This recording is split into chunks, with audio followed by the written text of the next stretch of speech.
Magandang umaga ho sa ating lahat, lalong-lalo na sa ating mga kaguruan mula Luzon, Visayas at saka Mindanao. Meron na tayong tanong na sasagutin today. Ito yung tanong, can the principal or SDS suspend a teacher? Now, ang direktang sagot dyan is no.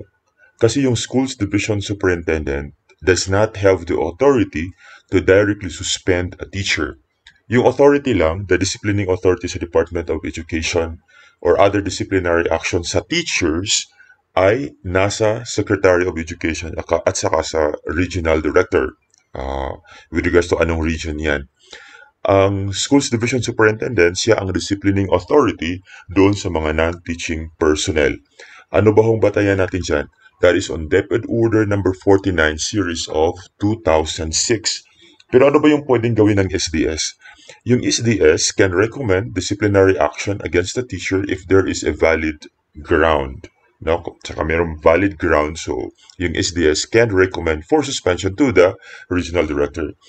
Also, the SDS, kapag mayroong problema yung teacher, can conduct preliminary investigation and endorse cases to the regional director, pero hindi siya yung disciplining authority.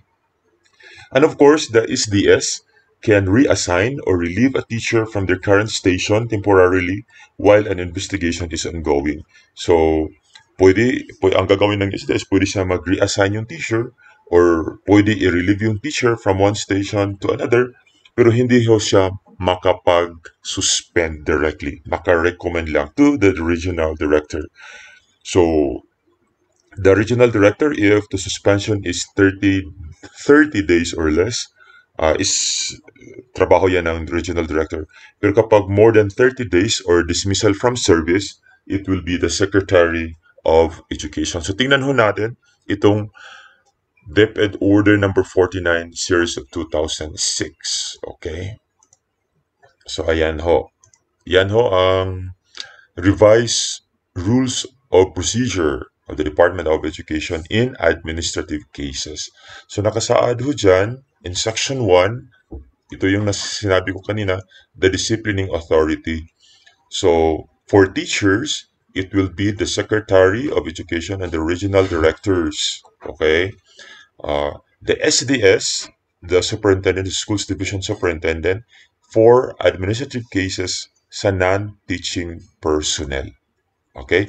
So, klaro ho yan. For administrative cases, ang teachers, ang disciplining authority is the regional director and the secretary of education.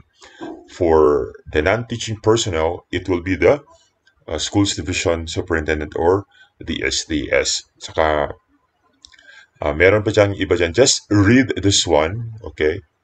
Para mas maintindihan mo ano ba yung mga administrative cases, sino ang pwedeng mag-suspend sa'yo. Thank you for asking that question. Magandang araw ho sa lahat.